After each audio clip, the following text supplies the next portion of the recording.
সর্বোচ্চ 10 বছর একজন ব্যক্তি তার জীবৎকালে প্রধানমন্ত্রীর দায়িত্ব পালন করতে পারেন, এই প্রস্তাব সর্বশেষ এসেছে।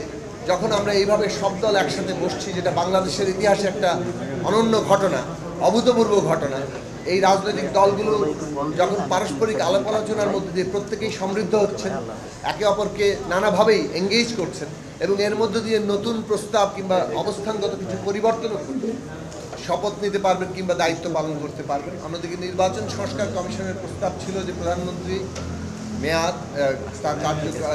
প্রধানমন্ত্রী 2 মেয়াদে দায়িত্ব পালন করতে পারবেন কিংবা তার প্রধানমন্ত্রী হওয়ার সুযোগ 2 মেয়াদে সীমিত করার। বার এবং মেয়াদ নিয়ে একটা সমস্যার জায়গা তৈরি হয়েছে। মেয়াদ বলতে তো পূর্ণ 5 বছরের একটা জায়গা বোঝায়, অথবা সংসদ যতদিন আছে বোঝায়। আর 2 বার বলতে যেভাবে একই মেয়াদের মধ্যে 2 বার হতে পারে, এই রকম একটা সমস্যার জায়গা থেকে আলোচনাটা এসেছিল যে এখানে প্রস্তাব এসেছিল যে প্রধানমন্ত্রীর মেয়াদকাল এক জীবনের সর্বোচ্চ একটা বছর দিয়ে ঠিক করা, এবং এই বিষয়ে আসলে সর্বোচ্চ 10 বছর একজন ব্যক্তি তার জীবৎকালে প্রধানমন্ত্রীর দায়িত্ব পালন করতে পারেন, এই প্রস্তাব সর্বশেষ এসেছে। এই প্রস্তাব আসার পরে আমরা প্রস্তাব করেছি যে আমরা কিছুটা পারস্পরিক আলোচনার জন্য সময় নেই, এবং সেই সময় দেওয়া হয়েছে। ঐকমত্য কমিশন সেটা অনুমোদন করেছেন। পরস্পর রাজনৈতিক দলগুলো আলাপ আলোচনা করেছে এবং আলাপ আলোচনার পরে যখন আবার আলোচনা শুরু হয়েছে, সেখানে অধিকাংশ রাজনৈতিক দল, 3টি দল বাদে অধিকাংশ রাজনৈতিক দল এই বিষয়ে একমত হয়েছে যে সর্বোচ্চ 10 বছর একজন ব্যক্তি তার জীবনকালে প্রধানমন্ত্রীর দায়িত্ব পালন করতে পারবেন।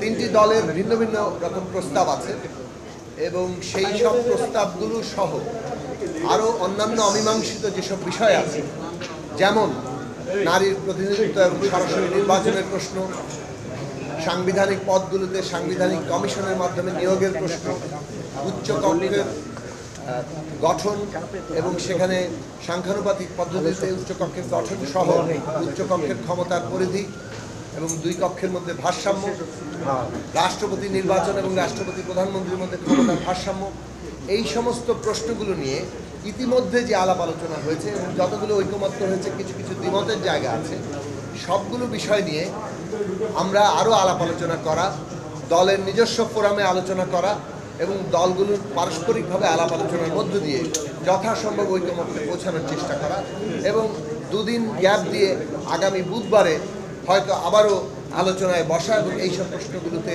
চূড়ান্ত সিদ্ধান্তের জায়গায় আসা, সেই বিষয়ে আসার জন্য এক ধরনের সিদ্ধান্ত হয়েছে। আমরা প্রস্তাব করেছিলাম যে এটা যেহেতু প্রত্যেকটি দলই তার নিজ নিজ অবস্থান জানিয়েছেন, আবার একই সাথে যখন আমরা এইভাবে সব দল একসাথে বসছি, যেটা বাংলাদেশের ইতিহাসে একটা অনন্য ঘটনা, অভূতপূর্ব ঘটনা, এই রাজনৈতিক দলগুলো যখন পারস্পরিক আলাপ আলোচনার মধ্যে দিয়ে প্রত্যেকেই সমৃদ্ধ হচ্ছেন, একে অপরকে নানাভাবেই এঙ্গেজ করছেন এবং এর মধ্য দিয়ে নতুন প্রস্তাব কিংবা অবস্থানগত কিছু পরিবর্তনও ঘটছে, এবং সবগুলো পরিবর্তনই ইতিবাচক পরিবর্তন, অর্থাৎ আরও অধিকতর ঐক্যের দিকে আমরা যাচ্ছি। কাজেই আমাদের একেবারে তাড়াহুড়া না করে, কারণ মূল প্রশ্নগুলো এই ক্ষমতার কাঠামো নিয়ে, এবং সেই সব প্রশ্নে যদি আমরা আরও বেশি ঐক্যমত আসতে পারি, তাহলে বাংলাদেশের এই যে রাষ্ট্রের গণতান্ত্রিক পুনর্গঠন, এইটা আরও যথার্থভাবে এগিয়ে যাবে। এটা একটা ঐতিহাসিক কাজ।